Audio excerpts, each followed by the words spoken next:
The New World Order is not a new concept, and yet it is a very current topic.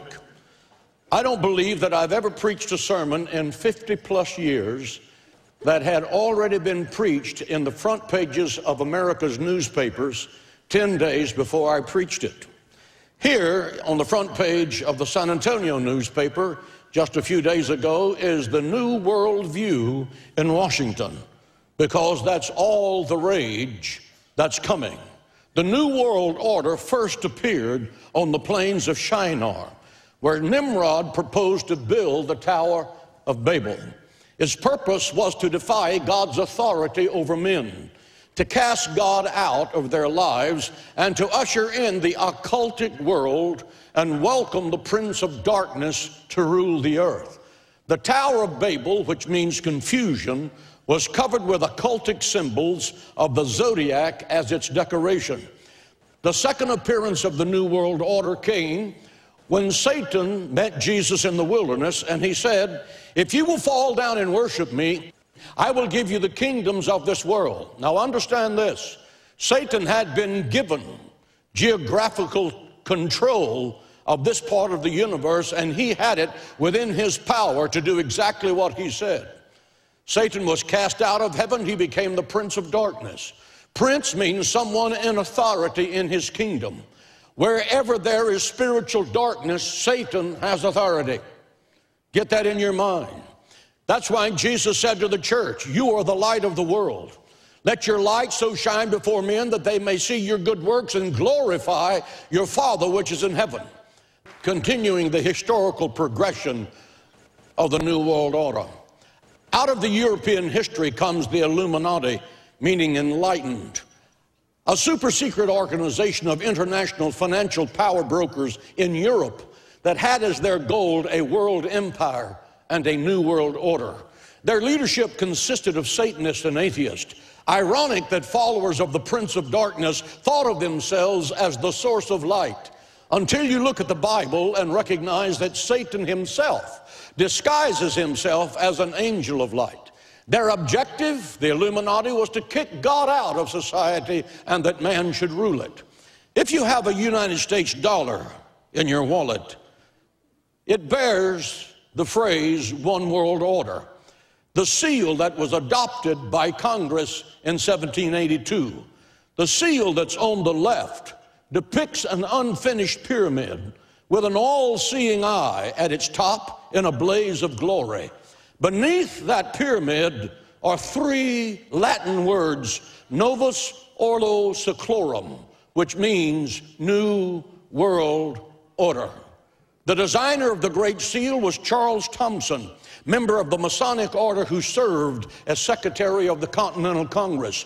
This pyramid has special meaning to the Masonic Order, even as crystals and pyramid power hold occultic significance for the followers of the New Age. To some, the all-seeing eye represents providence. To others, it represents the eye of an ancient Egyptian deity, Osiris. After World War I, the war to end all wars, President Woodrow Wilson pronounced the League of Nations in man's relentless pursuit of a one-world government. There was no support for it, and it failed. Next on the stage of history came a man by the name of Adolf Hitler, and he told the German people he would bring to Europe a new order that would last 1,000 years. He dragged Europe into the bowels of a living hell, and he turned Europe crimson red with the rivers of human blood. Hitler's SS Corps and his followers were occultists and Satanists. The objective, to cast God out of society and to allow the Prince of Darkness to rule the earth for 1,000 years. Then came the Communist Party, pledging a new world order, an atheistic, God-hating, evil empire that collapsed like a house of cards. Russia is now trying to make a comeback as a superpower, so that they can lead the Islamic nations against Israel, as described by the prophet Ezekiel in chapters 38 and 39. Now comes the United Nations, who wants a new world order. What does it mean? Listen to the words of Brock Chisholm, former director of UN World Health Organization. Quote, To achieve world government, it's necessary to remove from the minds of men their individualism, to remove loyalty to the family, national patriotism, and religion. Objective, to cast God out of society. Are we hearing right? The United Nations is the Tower of Babel. Not Babel, Babel, as in yakety yak. It is really the bully pulpit of tin-horn dictators on the Hudson. It's the house of political prostitutes who have sold themselves to someone else, and they think they're ready to rule the world. I agree with the slogan, get America out of the UN and get the UN out of America.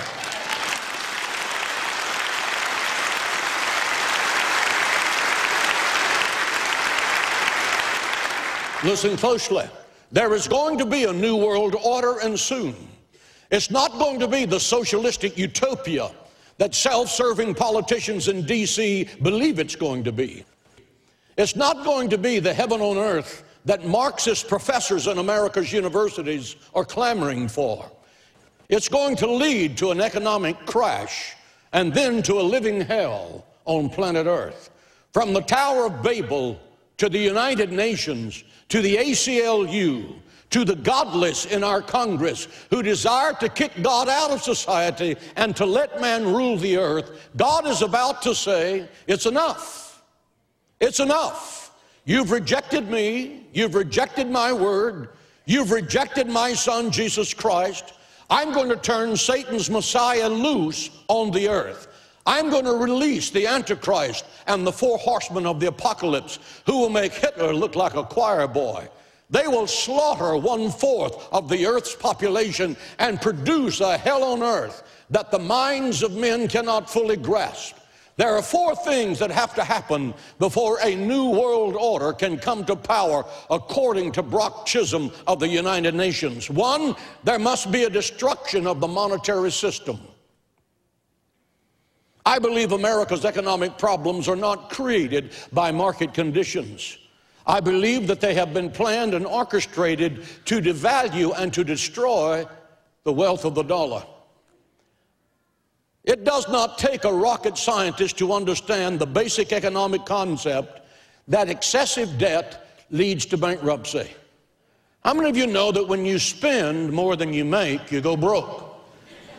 Now, people in Congress understood that. We wouldn't be going the direction we're going. You cannot spend your way into wealth. What one person receives without working, another person must work for without receiving. The government cannot give to anybody anything that the government does not first take away from someone else. And the government that can give you everything has the power to take from you everything. When 1/2 of the people get the idea they do not have to work because the other half is going to take care of them, when the other half gets the idea it does no good to work because someone else is going to get what they worked for, that, my dear friends, will be the end of America, and that's where we're headed as fast as we can go. You cannot multiply wealth by dividing it. We are watching the death of capitalism and the birth of socialism before our very eyes in the United States of America right now. Our government has deliberately abandoned the gold system under which the value of the United States dollar was founded in 1965 in Lyndon Baines Johnson's War on Poverty. How many of you remember that? When we left the gold standard, the dollar bills in your pocket were supported by gold somewhere. It was worth something. That's when it was called the almighty dollar. Some of those dollars were backed by silver and called silver certificates. But from 1965, we have just let the dollar flounder. Now it's become inflated. And now, as far as the actual gold backing the money in your pocket, there's probably 1.5 cents to back up each dollar you have. If somebody tells you you look as sound as the dollar, start looking for a casket. You're not in good shape at all. Within the past few days, our government has rammed down the throats of American taxpayers a $1 trillion stimulus, plus a $410 billion omnibus bill, plus a $3.6 trillion budget, plus a $2 trillion carbon cap and tax scheme, whatever in heaven's name that is. America's national debt is now approximating $12 trillion. It's time for the American people to say to our Congress, we want there to be a freeze in spending across the board and right now.